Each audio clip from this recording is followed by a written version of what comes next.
All right. Hey again, everybody. Um, Welcome back to the lectures where I actually give a lecture. Um, Good to be back. So, again, just, obviously we finished that. Again, at this point, we really move into project time of the semester. With any luck, by the time you watch this, I will have gotten you some feedback on your project proposals. They just came in as I record it, so I will get those done really soon. They'll be visible in courses as sort of marks. Tonight, talking about server architecture, a little bit of a summary of kind of what we've heard, I think, from the technology evaluations, and then a few last topics to talk about to kind of round out the course. I'm not one to really push right to the end. Give lectures in week 13. Nobody wants that. So, like I said, server architecture tonight. What we sort of heard about in the technology evaluation are a bunch of frameworks. And I'm not sure if framework really has a solid definition. I would say probably this. If a library gets big enough that it's kind of the thing you use all the time, it's almost rare to write a line of code without touching that library, then I guess you start calling it a framework. With obviously some fuzzy boundary in between those two things. I think that the lesson from you and from your classmates in the technology evaluation is probably a lot of us have the same problem when it comes to web development, especially. Again, we heard about things like, I don't know, handling login and handling CSRF and handling, even just templates, right? Handling taking stuff and turning it into HTML. You don't have to do this yourself, but people have done this better and worse, right? So some of the things that we heard about in the technology evaluation were quite nice ways to solve problems. Some of them, I think you'd be crazy if you started a new project using that tool right now. I will let you choose which one is which and make up your own opinion. But you don't have to do all of this yourself. It's perfectly reasonable to use one of these tools to help you get started and get some of these kinds of problems dealt with. So I guess I'm guilty again of thinking about mostly the server side here, but fundamentally, these things that are in the model view controller kind of family, your framework can call it whatever you want, and it can be front end or back end. Fundamentally, what's happening there is, well, I have data that I have to manage. I have interaction with the user that I have to respond to. I have to take data and present it to the user. Well, if I have those three different tasks, I should sort of think of them as separate. I should separate those. Task isn't quite the right word. I should separate those separate different, aspects of my code, let's say.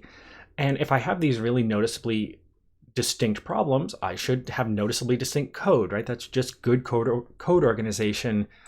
MVC or MVP or MVVM or any of those things are fundamentally a way to kind of organize your life a little bit, often with some help about how to put this part and this part together. How do you deal with model objects when it comes time to have a controller or whatever? Some little bridge between those concepts. But I in my mind, at least, those things are fundamentally about having good code organization.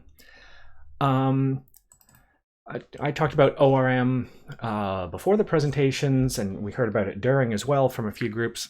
This is fundamentally, I've got a database because I'm storing data, that's its job. And I have a programming language with objects. Recording's a little glitchy there. How do I bridge those two? I know I could do it myself, I just don't want to.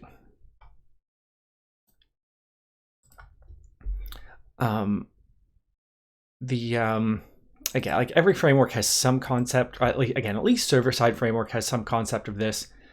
Some client-side frameworks have the concept of like, this kind of URL thing from the user, or this like fragment in the URL will map onto this content. Again, I usually think of it on the server side where it's a URL maps to, well, probably a controller, whatever your framework calls the concept of controller. Again, I could have done that myself. I could have taken that URL string, parsed it, had some kind of big switch case statement that decided if, it looked like I was making this kind of request or that kind of request, but I don't want to. I would much rather say, okay, here's a pattern of a URL. Here's a logic that goes with it. You get me to that piece of logic when the request comes in, please. Again, all the templating systems, again, server side or client side, are fundamentally, I have some stuff, some data, a collection, a data structure, whatever it is. I want to turn that into HTML for the user. And again, on the client side, it's going to be, I want to manipulate the page, the DOM, so that the user sees the right HTML. On the server side, it's much more like, I'm going to generate the string of HTML, send it off. Both perfectly good ways to sort of present data to the user in this context. I don't know if maybe synchronizing isn't the right word here, but maybe it is. This is something like, I have data on the client side, and it's, the user is looking at a list and they're reordering it, or they're adding to it, or whatever it is, or they're changing the field. Whatever that information is that's happening on the client side, I want to persist it, right? I want to get it into my database. So that's the left to right version of this arrow. And I guess that could be as simple as just there's a form in HTML, they click submit. Maybe there's no JavaScript code involved, but maybe I still want to think of that as fundamentally data going from client to server. In the other direction, it's often the result of a request. The client, either because they request a page or because the JavaScript does some stuff and makes an AJAX call, goes to the server and says, hey, can I have this? Or can I have the updated this? Or whenever there's new chat or new activity in general, send that along this persistent connection, a WebSocket or something. All of those are fundamentally about, how do we make sure the data that's here gets here at the kind of right moment. The data binding that is in most of the front-end frameworks, I guess in one direction or the other, is really this. It's, I've done this, like I have my data in the client. So I had some data on the server, the client requested it, or it got built as part of the page, or whatever it is. Now I have a data structure in JavaScript.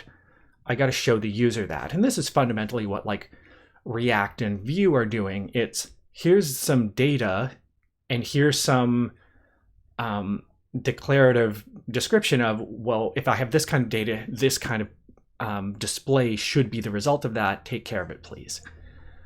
The other direction of this arrow is the user's done something. They've typed in a form, they've clicked, I want to add whatever action the user's taking. The other direction of data binding is, well, then I want to update my data structure to go with it. And maybe what I want to do is then tell the server about it, right? So the user has updated their profile or whatever. Somehow I have to get that from like, they type stuff into a form into the database on the server. So maybe the way to do that is just submit the form to the server, but we've made that more complicated with these front-end frameworks. Now what we have to do is do the second way of data binding, update some data structure, and then send that data as a separate operation to the server.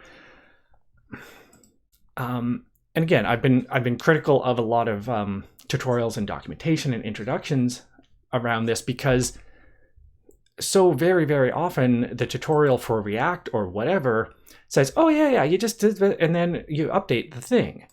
But all you have at that point is like a data structure in memory. They completely leave out the fact that you have to persist it to a database somehow, and then there's this whole other part of the story.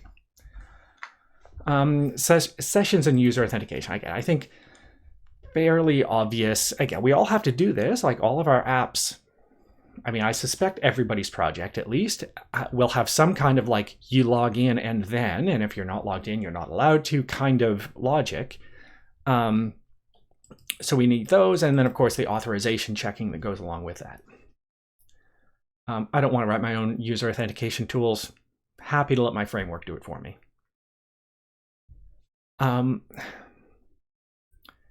I think this is something, maybe it's a little less bad than it has been.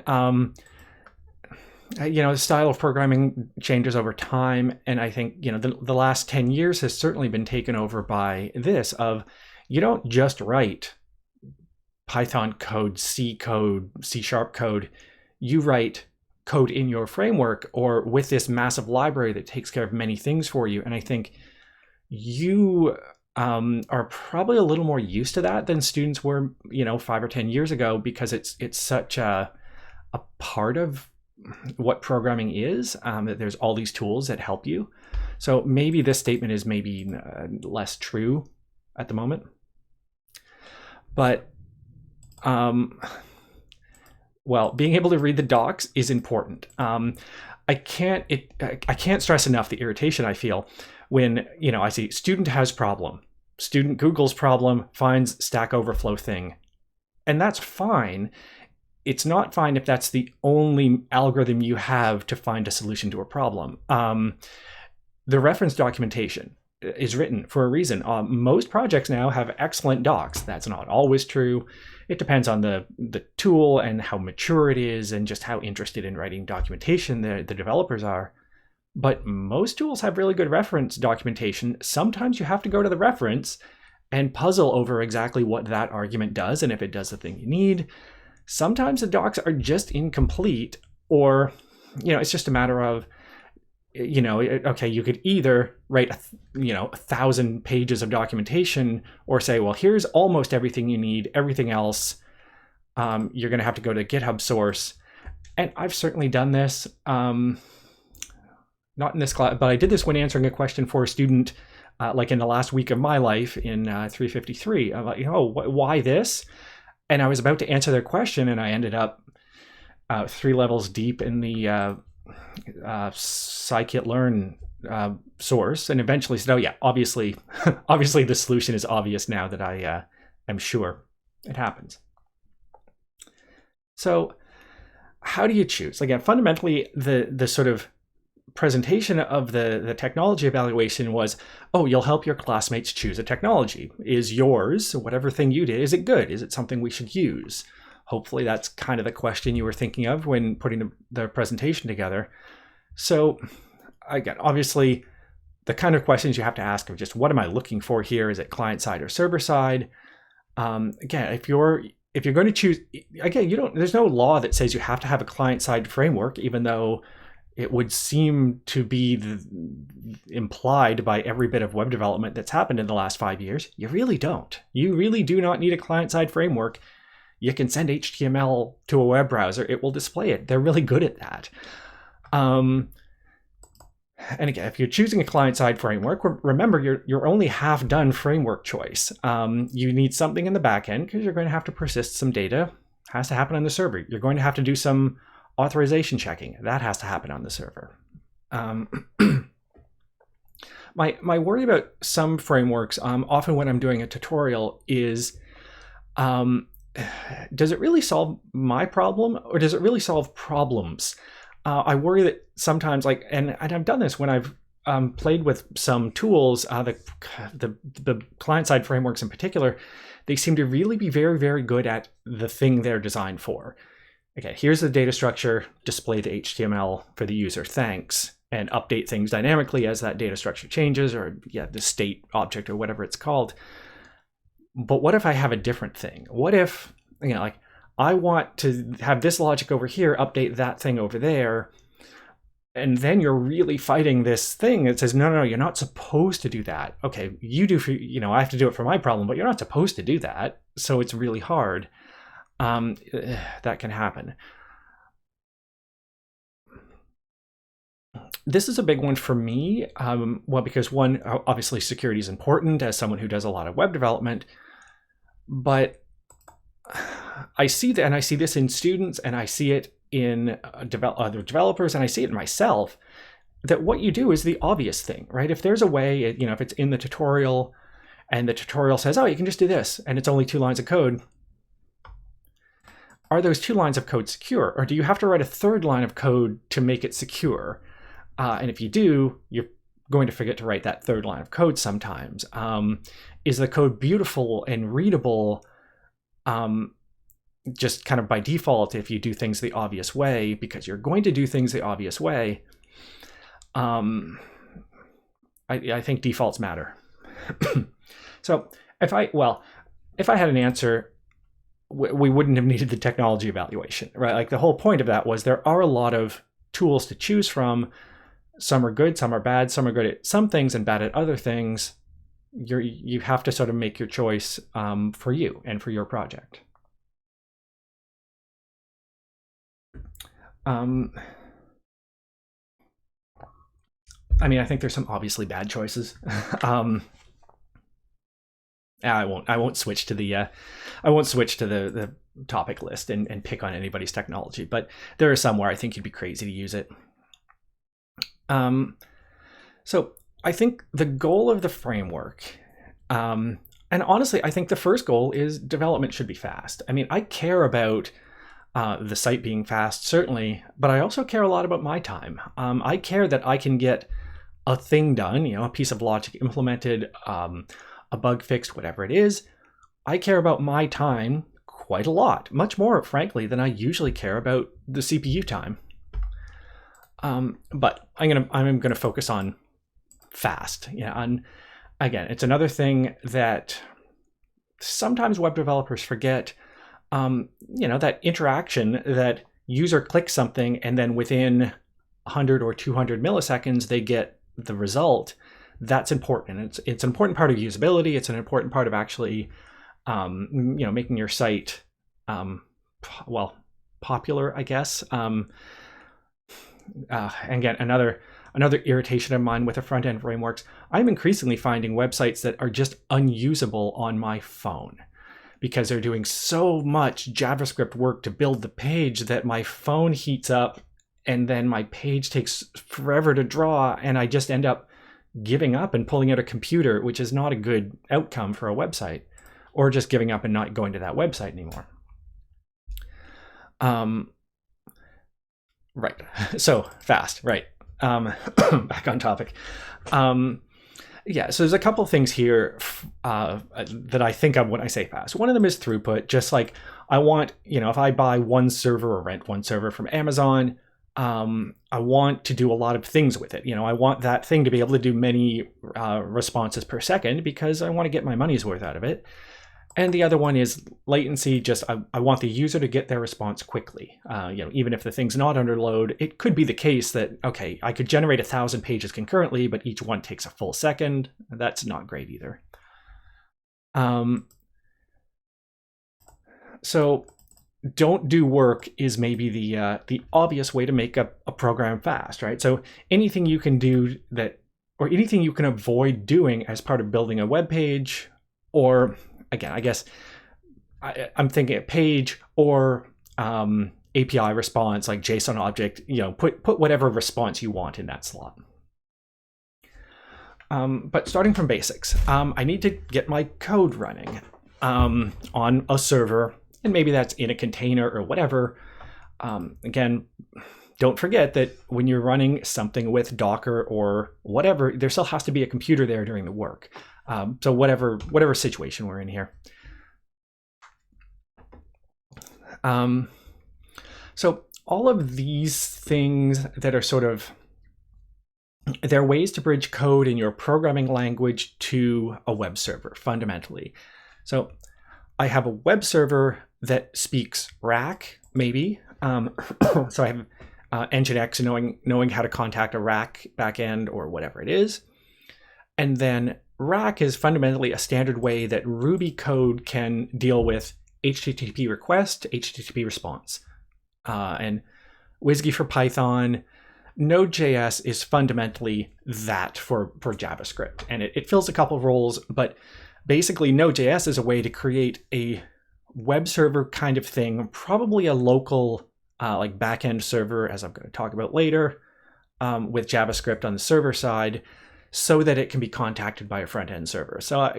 And this is why, by the way, like every little while, I don't remember if it happened this semester, but I'll have a group say, well, can we talk about Node.js for the technology evaluation? It is indeed a web technology. I think it's a little bit too simple, and I think it kind of fills this different role. It often gets presented as if it's like a back-end framework. It's really not. Node.js is just about get JavaScript code running and get it responding to HTTP requests.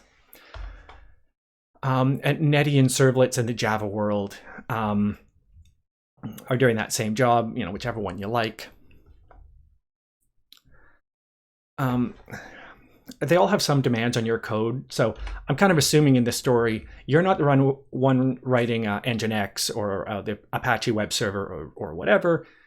And you're probably not the one really developing these tools. You're probably writing the Python code or the JavaScript code or the Java code that's running behind these tools. So your job in that position is basically fill in the blank. It's requests come in, so the other parts of the chain take care of requests come in. How do you respond to that request is your problem. And then once the response exists, send it back to the user. Again, the other tools are taking care of that. So it's basically something like this. It's some kind of like, given a request, how do I respond? Like return a response object. Depending on your language and the demands of whichever tool we're looking at, that's basically the story for all of them. So those things might have different implementations. So like for WSGI and Python, I never know if it should be pronounced G unicorn or Gunicorn, but that one, UWSGI, they're both fundamentally doing the same job. It's okay, Nginx or somebody knows how to make a WSGI request. Your code knows how to deal with a WSGI request. We'll make sure those things happen. We'll make sure that there's plenty of concurrency, and that if something fails, it gets started up again. Like all of that kind of job is what they're doing. Unicorn and Passenger in the Ruby world for Rack. Part of the confusion here, I think, for Node.js is it's both. It's both kind of a specification of if you want to write a Node.js application, you have to meet this API and have a function that responds with these arguments. But it's also a thing that you can install, and it does that. There's nothing stopping someone else from writing another Node.js-like server, but why would you? This one's good. Netty, same. Java servlets are, again, a little more generic specification, and there's a couple implementations of, again, like I have written a Java servlet, I have a web server, I need something to go in between and make sure my code runs whenever it needs to.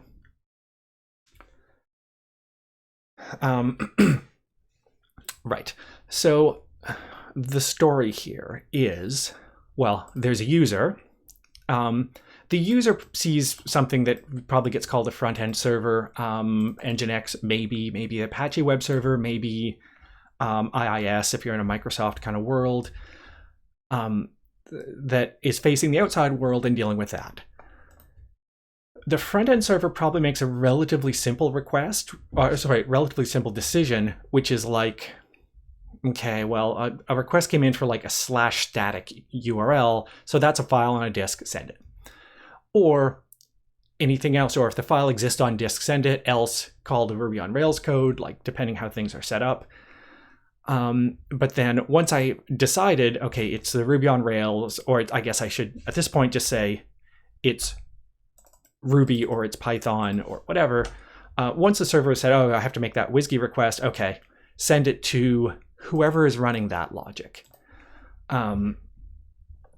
So that might be HTTP, and I think in the sort of exercises and project suggestions that I've made, I think I've always said I've suggested HTTP. So the front-end web server, Nginx or something, makes a request, just an HTTP request over this like local network. This isn't visible to the outside world, but it's an HTTP request. It's just because that's really easy to debug, right? If there is some question like, oh, wait, there's a problem. Is the problem here or here? You can kind of log in, make this request to the backend web server yourself with curl or whatever, and just confirm the backend server is working or not, so you know where the problem is. So I tend to like HTTP just because of that. Or maybe there's a socket, maybe there's some other protocol between the front end and back end web server, but basically HTTP. So we end up with, let's see if this will work. Okay. I have my, I don't know if I've done this in this course before. I have my tablet with the screen being shared here. So I have a user out here in the web, which I imagine looks like a cloud. And then I have the front end. I'm just trying to use my space here. I have the front end web server and I have the back end web server. I will try to write as neatly as possible. I know somebody's going to ask, somebody always asks when I do this. I'm using an app called Incredible, and it's and I'm sharing the screen with some developer tool. So again, this is something like Nginx. The backend server is something like, well, Rails, Django, Express.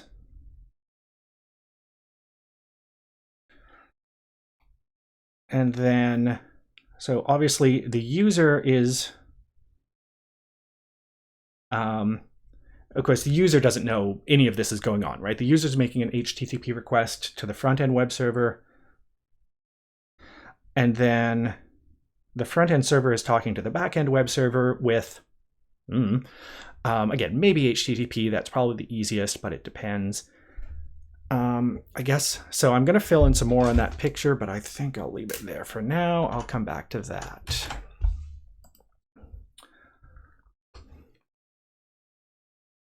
I got slightly more like verbose version here, but again, user to the front-end server to the back-end server.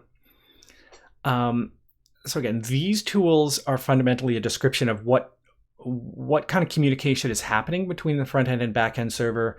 Often just the HTTP, maybe something else. You can set up, like I know you can set up both uWSGI and Gunicorn for Python with like just an OS socket speaking between the two, which is apparently faster, but I've never really timed it.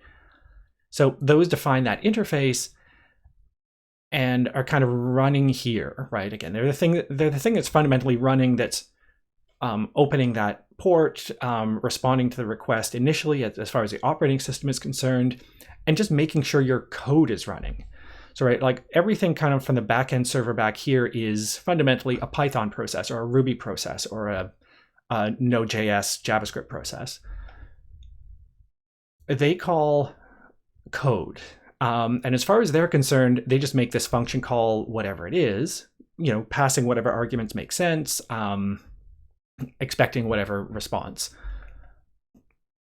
Your framework, again, Rails or Django or whatever, takes over and deals with some of this, right? So if you write Ruby on Rails code, you may or may not know that rack is actually there. It is, but mostly Rails is taking care of it. Rails is saying, okay, requests come in, they're rack requests. I know what to do. I go to my, routes.rb or urls.py in Django or routes.js, possibly in Express, I forget. The framework then figures out, okay, for URLs that look like this, the programmer has mapped that onto this piece of logic.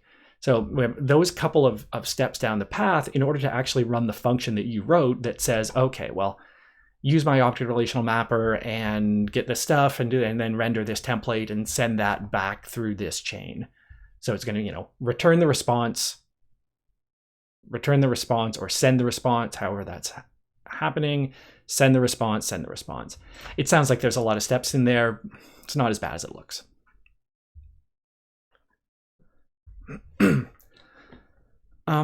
The other thing that can be happening here that's not super common, frankly, in the modern world is to have well, either a front-end web server or probably the front-end server kind of just have integrated your language environment. So this is like if you run PHP, it's probably going to be on Apache, and it's at least traditionally in this style of Apache just includes a PHP runtime environment in it, or can if you sort of enable that module. Maybe you think of it as a backend server. Maybe you think of it as a front-end server that also is doing this other job. Because again, like this process might short circuit. The front-end web server might say, oh, it's a static file, read it from disk and send it, and don't worry about any of the stuff back here because it's more expensive to make the call back through the framework. This style is out of fashion, mostly just because it means that your code running in PHP is running in the same process as your web server, as the same user with the same permissions. That's maybe not what you want. You maybe want to drop permissions back. You don't want like a system user who's able to bind to port 80 to also be the one that runs PHP code, just to sort of separate that security problem. And just for resources too, if you have an Apache web server, if it's about to respond to a static request, you don't need that PHP runtime environment. It's just expensive in terms of memory to have that in memory while you're doing this other static serving stuff too. So probably it's questionable architecture, but whatever. I do feel like, again, like this is the fault of not of documentation as much as anything. Front-end web servers are running, front-end frameworks, any JavaScript stuff is running out here in the userland on the web browser. Don't forget that like whatever's happening, you have some code that is doing whatever it does. It's just making an HTTP request. Maybe, I guess I will admit here that there is another option, which is it could be a WebSocket. Maybe if you're doing sort of real-ish time interaction, but again, it's not that I don't like these terms, distributed data protocol, two-way data binding. Fine, they're perfectly reasonable terms, but you shouldn't lose sight of the fact that what's really happening is just you're doing stuff in the client side that triggers an HTTP request back to the server.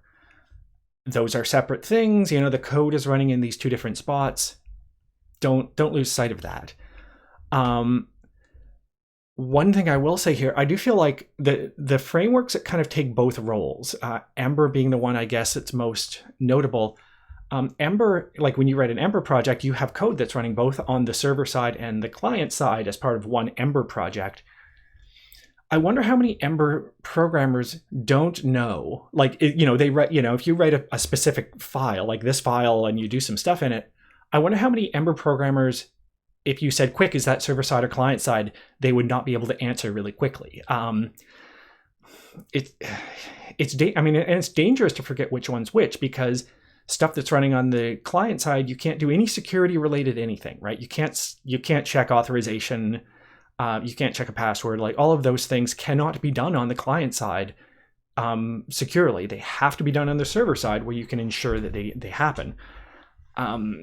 So keep this distinction in mind, and remember that again, it's just HTTP. That's all that's happening here. As we come through our picture here, sorry, I forget that this is a two-way data binding. That the mouse here is actually, how do I make my keyboard go away now? The mouse here is actually also talking to the is sending like touch events to the tablet. Sorry. But I can't press the back button from here anyway. So whatever's happening in the backend server, like the front end server, I need it to be efficient too. Mostly that's the job of whoever wrote this thing, and maybe I just have to be clever about my implementation. Something else that I guess might be happening here is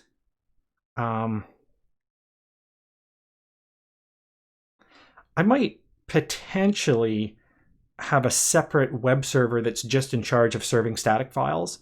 So maybe all the front-end server has to do here is make a choice of, like, I'm even simplifying its job a little more. Is this a back-end kind of thing or a static kind of thing? And it doesn't even worry about finding the file on the disk and compressing it if appropriate or whatever. Maybe I have that as a completely separate role. I think in anything we've done, that has been handled by one Nginx installation, but it, in theory, at least, could be separate. Again, and maybe it's separate because I want those things to have as little work to do as possible individually. So one of the things, by the way, that's happening. So again, I'm really focusing on the backend server here.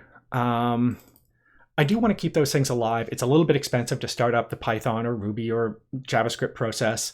And all of these tools, I guess the uWSGI or Unicorn or Node.js, they're all doing this. They're all like starting up, you know, however many processes they think they need. If you say, okay, I need 5 processes, so start up 5 Python interpreters, get the Django code or the whatever other framework code running, so it's ready.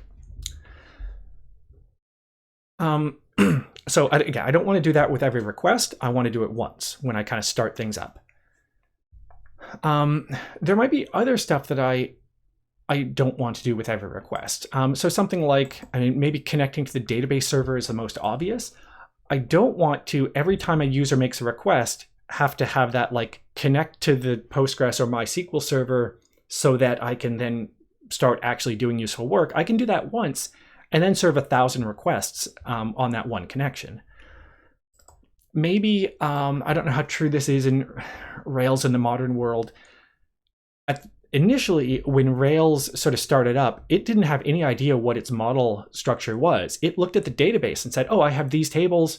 Okay, those correspond to these model objects. It had to like do a like inspection of the database when the process started to see what was going on and to see what fields were there and whatever else. Maybe there's some config file. All of that stuff is sort of startup work. You don't want to do it every single time. Hopefully, there's some architectural choice there that lets you separate those. I am not the biggest Java fan in the world, but I will say this. The architecture of a Java servlet, which is kind of like this, makes it really very nicely, clearly explicit what's going on. And again, an HTTP servlet is basically this kind of structure, which is, well, when a request comes in, what do I do? If it's a GET request, you do that. So there is this explicit init method that is, again, like, you know, connect to the database, you know, create the this .database connection object, connect to the database. So this gets called once per like instantiation of this object. This gets called once, twice, 1,000 times, who knows. Every time a request comes in, if this piece of code is being asked to handle it, you get the request object, you get a response object that you then have to, I guess, .write to or .send or whatever it is. And then there's this sort of destructor kind of thing if you do need to explicitly close a database connection or something. So that means what that means is, again, you can do this once and serve many requests after that initial startup work. That's great. I want to be able to separate that logic. And again, I like the clarity of this in a servlet. I don't like the Java world's insistence on calling the thing that runs them a servlet container. Because you know what a servlet container is? It's a web server that can run Java code. I don't think I need the term servlet container for, yeah, it's a web server that runs Java code. I don't think I call in Python it's a WSGI container. You just say thing that runs WSGI, which is much more clear. And a thing that runs WSGI is basically this. So, you know, you create the server, you say, I'm going to listen on port 8080 localhost, or again, like this is somewhere, if you've been writing Django or Flask or whatever, this is hiding in the framework somewhere. And then there's a function that says, okay, well, when a request comes in, every time a request comes in, call this function. I will send whatever headers. I'll give you back a collection of data, a collection of content that's part of the response. So again, like there's the setup work is a little less explicit, but it is like, do this as part of starting up this code, create the server, tell it to start serving, and then here's the for each request code inside the function. So maybe there's more work I can avoid. And this now really does fall in the programmer's lap of, well, okay, a request comes in. What do we do? Well, maybe we can send a 304 not modified, right? So maybe a request comes in and the request had a if modified sense or if none match header. And maybe I can write like one line of code to check that and just send a 304 not modified instead of doing a huge amount of work querying the database and whatever. And I think I said this before, like I usually wouldn't. Frankly, I usually wouldn't bother doing this in my backend code. But if it's a particularly expensive thing, maybe it's worth it to sort of, do that. Okay, when did I last build this page? Has anything changed since then? Nope. Okay, 304 not modified.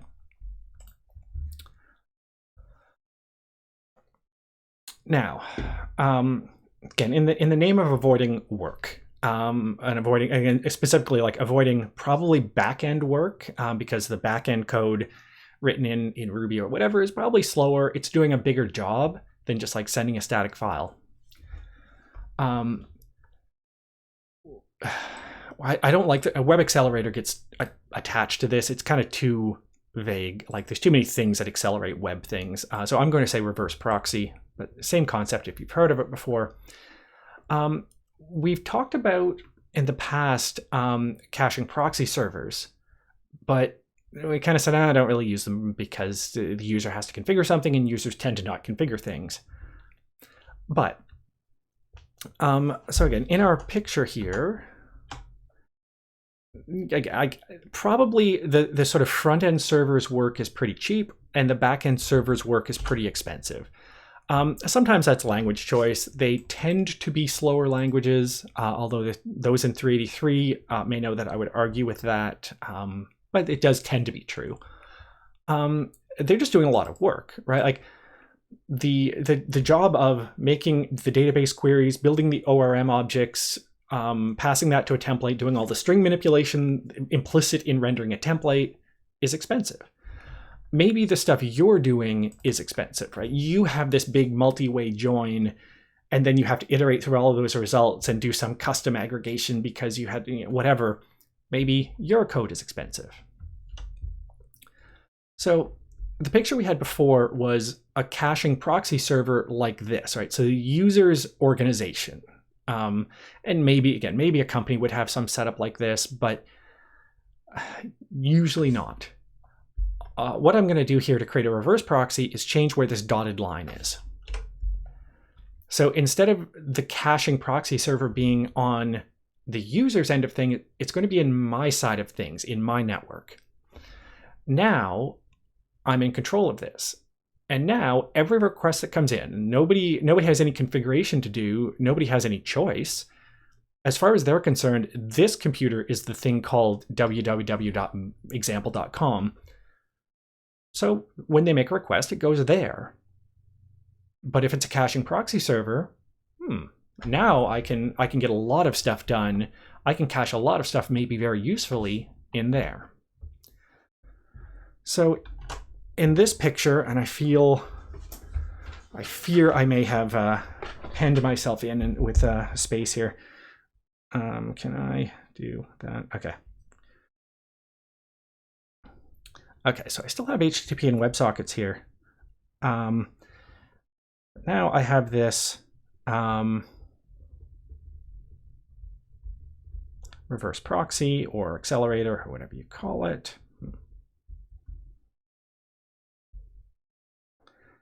So the user sees that. And now as far as the user is concerned, that thing again is the web server.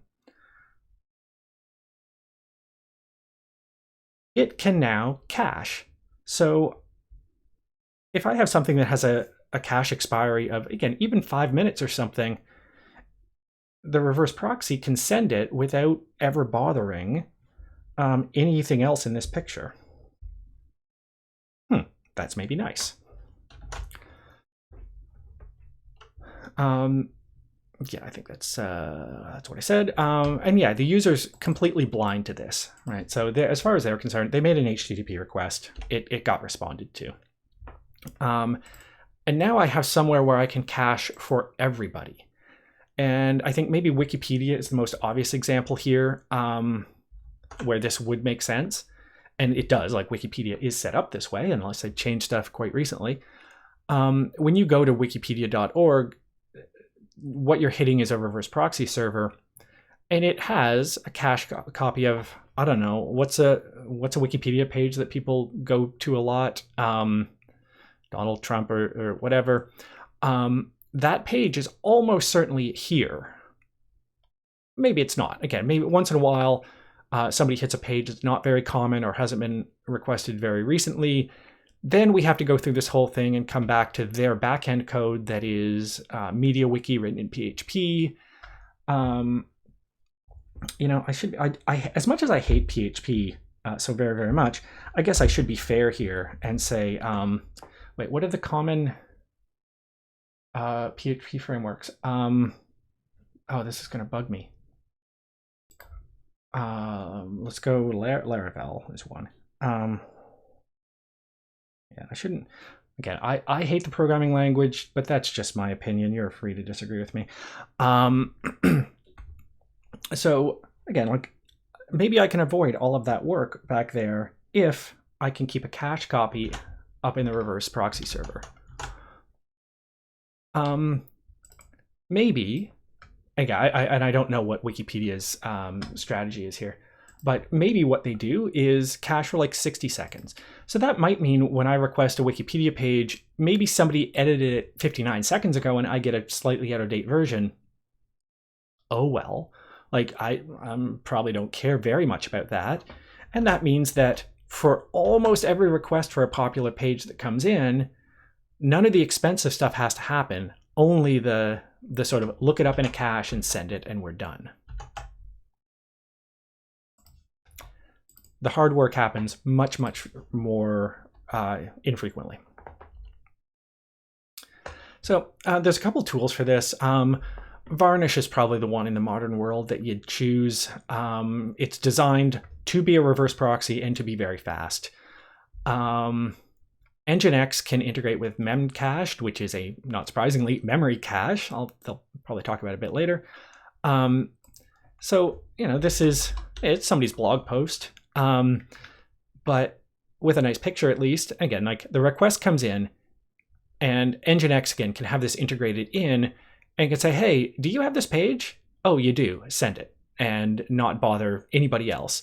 Or, oh, you don't have the page? Okay, well, I'll generate it, get it, and then cache it and send it, or it gets cached on the back end, whichever.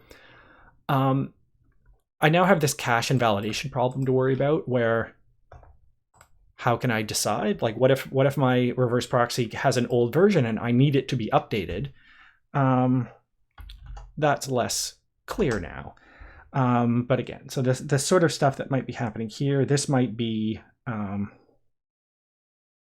something like Varnish or what's the other one? Squid, right? Hello. Apparently I'm an eraser now. How do I? All right, I'll figure that out, I promise. I just want to be a pen. Be a pen. There we go.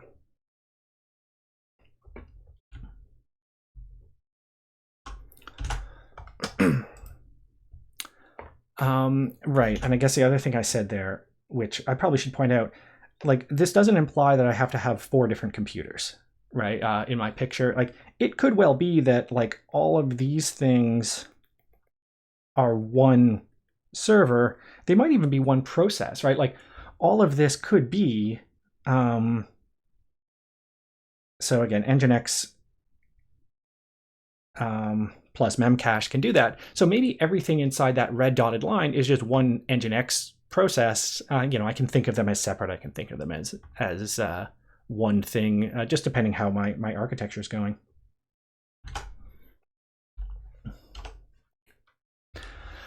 If I do have that cache invalidation problem, again, I guess I have the choice.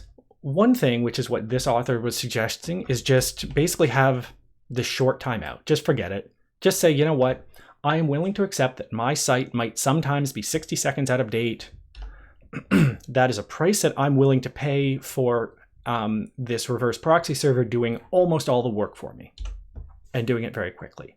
Totally reasonable thing to do. The other thing is, like, Varnish can deal with this, and you can explicitly invalidate a page and say, so now you have to have a little awareness in your backend this is happening, but in your backend you say, okay, well, every time this kind of page gets updated, you have some kind of signal, hook, callback, whatever. Every time the Wikipedia page gets updated, you have to send a message from the backend server up to the reverse proxy that says, hey, just forget it. Like, that version of the page you had is now out of date. And Varnish has this syntax. So this is an HTTP request, but not a standard one. It's one that Varnish knows how to speak, and you probably want to restrict it, right? You probably want it to be like, you're only allowed to do this if you're on the local network. You're not, the outside world is not allowed to send this kind of signal. But if it comes in from the backend server, then you can just say, well, okay, this URL, forget it. So there might be some, and I'm not going to draw it just because it'll make my diagram even worse. The backend server kind of giving this hint to the reverse proxy and saying, oh, this page has changed, forget about it, kind of quietly behind the scenes.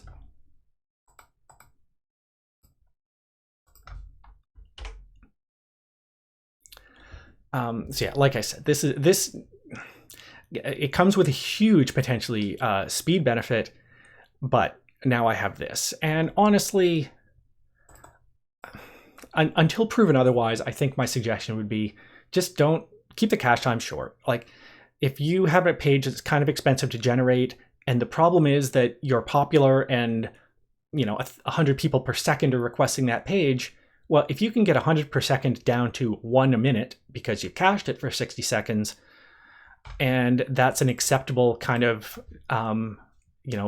length of time to be out of date on your website, then great, just fine, do it, no problem. Or you can say, hey, reverse proxy server, you can cache this for a year, but now my backend code has to be a little bit smarter and say, okay, well, here's when the cache has to invalidate, which can be surprisingly hard to do. Like on the course website, on courses pages, like these kind of pages that are generated as part of a course website in courses, they are cached, not this way, but they are cached internally. So, as an instructor, I'm not logged in, but as an instructor, I could edit this page if I was logged in, and I fix some spelling mistake, or I add a bullet point or whatever, so that cache has to be invalidated. That's easy enough. The question is, what else might cause the cache to become invalid? Is there something somewhere else, like some other database record somewhere in the world? And yeah, like things like these due dates are pulled from some other record. So if I update a due date of an assignment, there might be some page in the course website that now has to be cache invalidated. That's not obvious. And that means that like code over here that has no idea that web pages exist, it's just about assignment 1 exists, now has to know that pages exist and say, okay, well, if that updates, or if somebody changes a due date, go over here and know that web pages exist and these and are generated, and somehow invalidate the right cache entries. That's messy and unpleasant. There are only two hard things in computer science: cache invalidation and naming things. I think in this context, cache invalidation is like memory cache and CPU, but cache is cache. Which of course has amusing variants, but I'll let you go through those in your own time.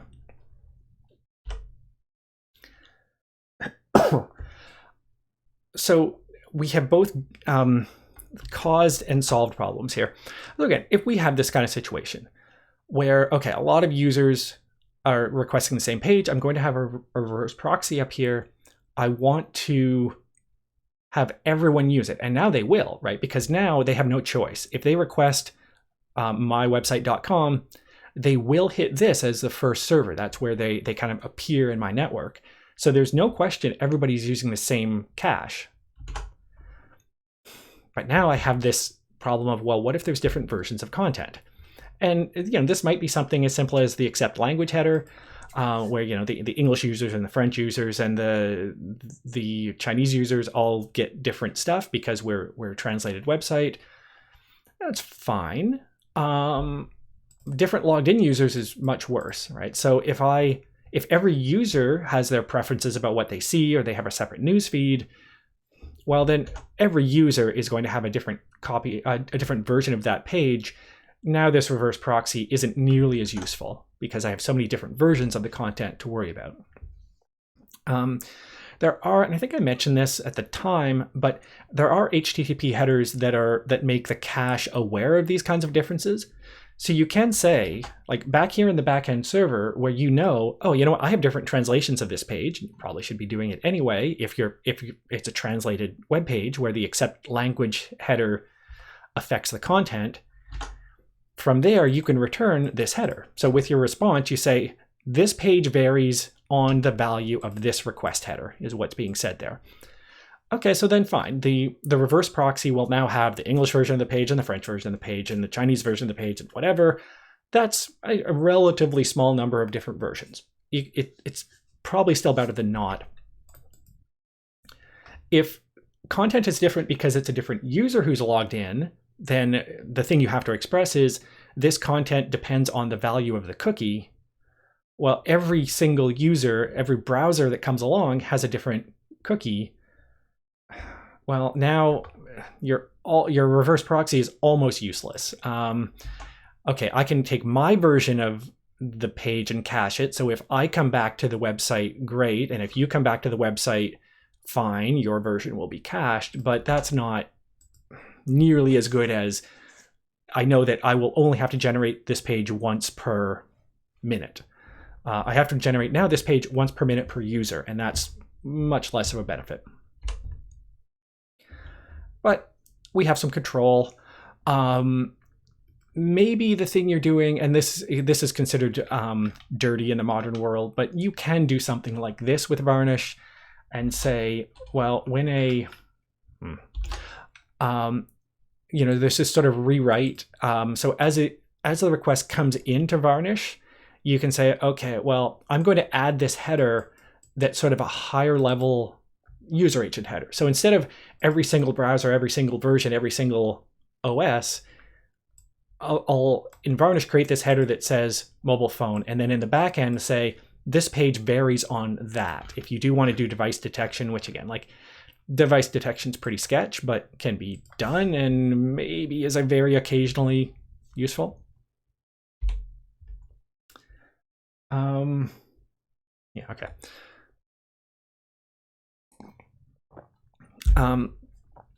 So that picture and all of this is happening in HTTP, right? So certainly this connection is HTTP. I think this one is also certainly HTTP. Probably all of these arrows at the moment are going to be HTTP, maybe not the front end to back end. It might be something else, but could also be HTTP. And that's great. It's a web course. I like talking about HTTP, but it doesn't mean that it's the only way to use caching as part of your application logic. And it can be done, of course, in a web context or not. Having a cache server around is sometimes really handy. So this is things like memcached or Redis, if these are terms you know or technologies you've heard of. These are both dead simple pieces of technology, and it's basically a really fast in-memory like hash table or map or associative array or lookup, whatever you call it in your language. It's here's a value, here's the key, store it. Hey, do you have this key? and it will say yes or no. You know, yes, here's the content, or no, I don't have it. That's really all these tools do. So they're really good caches, and you can use them manually, obviously, if you want to, but a lot of frameworks will provide a little help for you. In Rails, okay. You know what? I actually have this on the next slide, but since I'm looking at it, so this is a Rails template, like a .erb template. So the idea here is, you know, I'm going to display each product. You know, I have a collection of products that have been generated by the controller, and then in the how does Rails call it?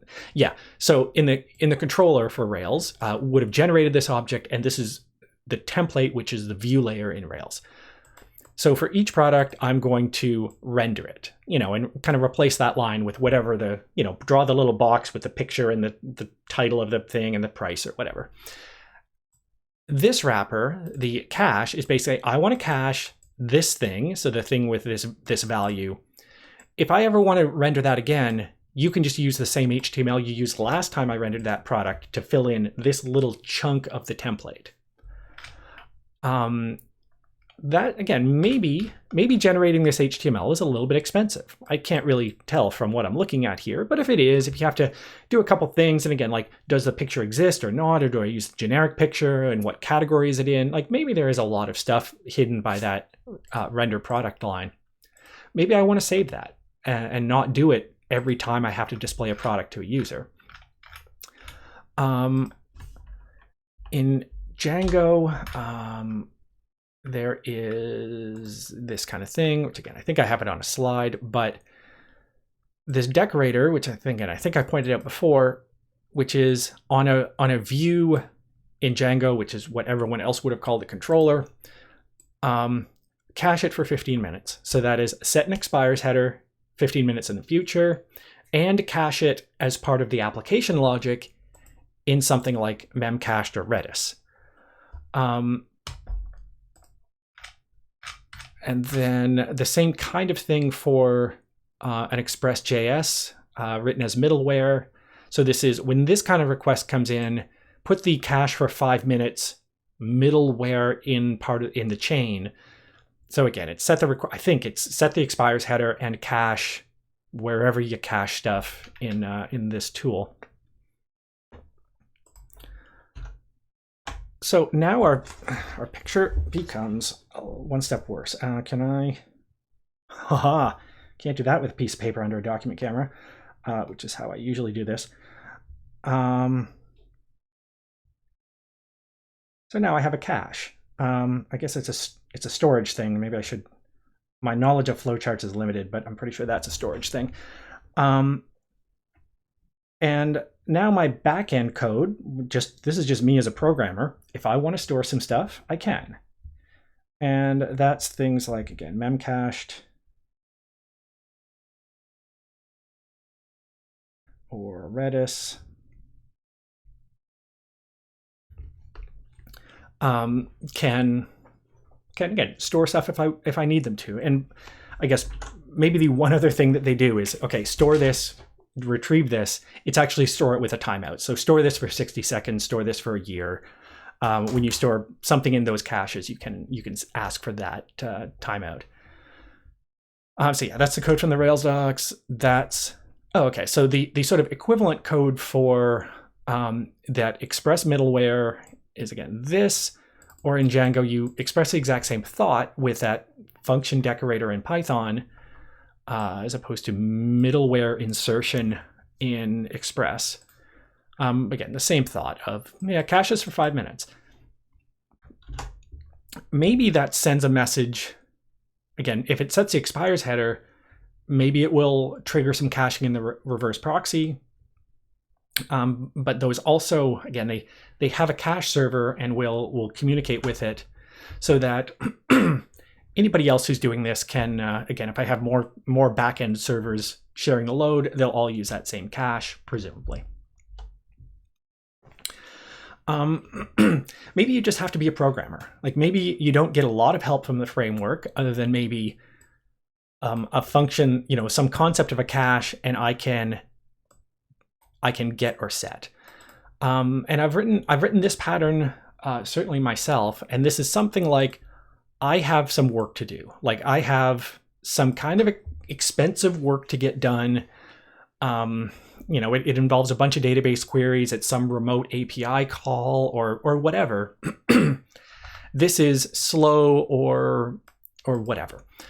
You end up with this. I'm like, well, I have a key, a cache key, which is some kind of identifier of this piece of work. Again, fundamentally, it's in a key value pair. This is the key. This function can generate the value if it needs to. So can I get it? Is it in the cache? If it is, send it.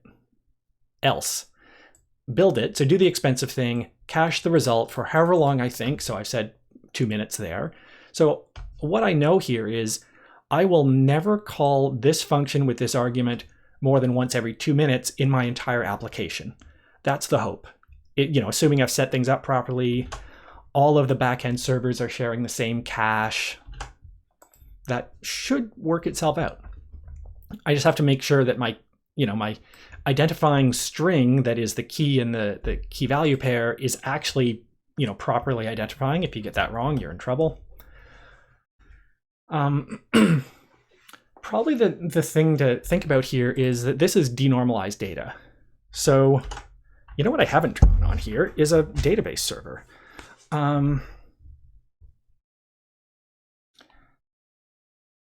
So I do have down here a database. It's actually work, and my backend is talking to that. What I have now is fundamentally two different data stores that are kind of storing the same stuff. Or again, sometimes I have data that's in the cache that is canonical. The canonical version of the data is in the database. There we go. I basically denormalize my database by storing a separate copy. So again, if the word denormalized has come across your path before, it's now I have denormalization to worry about. Or cache invalidation is hard, whichever way you want to think about that. So I don't think this trick is usually worth it. Like writing logic like this that I did a few slides ago, this is not a every page kind of problem likely. It's probably where if I have data that I know is accessed a lot and changes relatively infrequently. And this might be something like I have, I do some data import overnight. I go to the customer relationship management system and import data overnight to reflect whatever changes. So any queries I make against that data are not going to change until tomorrow night. I have maybe I have some very clear idea like that of when this database table or whatever updates, but I generate a lot of pages out of that. Well, maybe I can cache it. Again, if there's something where it is this like 7-way join whatever that just is what it is to calculate that data, maybe it's worth it. Or it's kind of hard to calculate, but I know that exactly when this record changes, that is exactly the moment I can invalidate my cache, and there's no other situation in which I have to invalidate the cache. Cool. That could be really nice too. It's kind of awkward. I'm like an hour 10. So I have the choice of either stopping now and taking a 5-minute break or a 20-minute break, or I'm going to start. I'll say a little bit more here, and take the break. Yeah. Okay. So to be fair, I mean, I guess I've drawn all this except more complete and worse as I've been playing over here on the tablet. So again, like that red dotted line there, probably I'm just going to call that front end server in general. Probably, at least as I get started, I'm not going to have a reverse proxy server. If I do, maybe it's going to be incorporated into my Nginx setup somehow.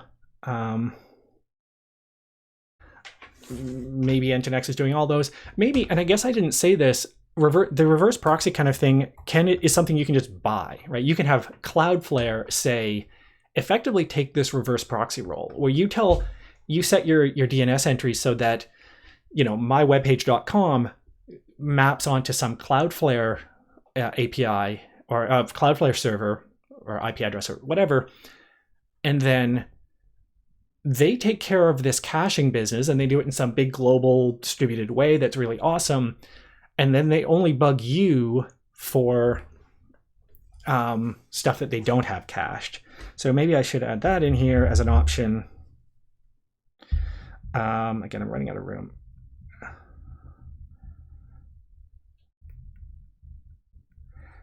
Something like Cloudflare or friends, right? Like I don't want to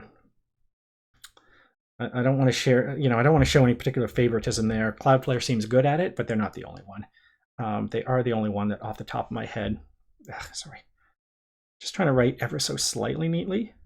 Okay. So they, again, fundamentally that's the role that they're playing. One of these content delivery networks is kind of doing that. Maybe they're also serving your static content effectively, because it can be cached a long time.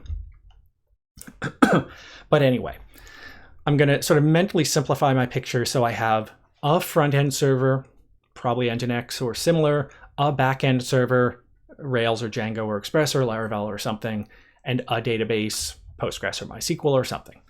So I have a 3-tier architecture. It was a long way to get to this kind of basic term, but now it's, well, look, I have 3 things and they all talk to each other, 3-tier architecture, easy. I imagine those are separate computers. And again, as I've drawn it, maybe each one of those boxes that I've drawn is a separate computer. Maybe some of them are sort of working together in one process or whatever. In the project as we're doing it, or in exercise N, we're kind of putting them all together. So we're creating either one virtual machine that has all of these things, or one computer, your computer, that's running a bunch of Docker containers. So maybe each one of these is a separate Docker container, but all running on your computer when you say Docker compose up. So I guess, again, like I've been talking about these as computers. Maybe they're containers. Like maybe what I have here is some container deployment that has, I have no idea what happened there.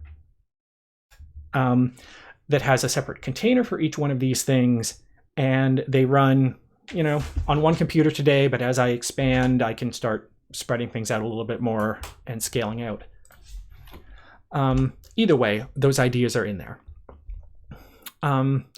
So the whole goal of this, again, maybe I've been talking too much without reminding myself what the goal is. The goal is I want everything to be fast for the user, right? It's like I've got the user up here. I want them to get their response quickly. And one of the ways I can do that is kind of make each computer, again, virtual machine or Docker host or whatever, I can have each one of them have a very simple job so that they can do many things per second, right? I don't know what a good number is for like a Rails app. On one computer, I would think 100 or a couple hundred requests per second is totally reasonable to ask of it. Certainly, again, I must have hit undo there. Certainly, for a database, a couple hundred requests per second is nothing. Serving static content, a couple hundred per second is nothing. But at some point, we're going to run out and we're going to have kind of too much to do.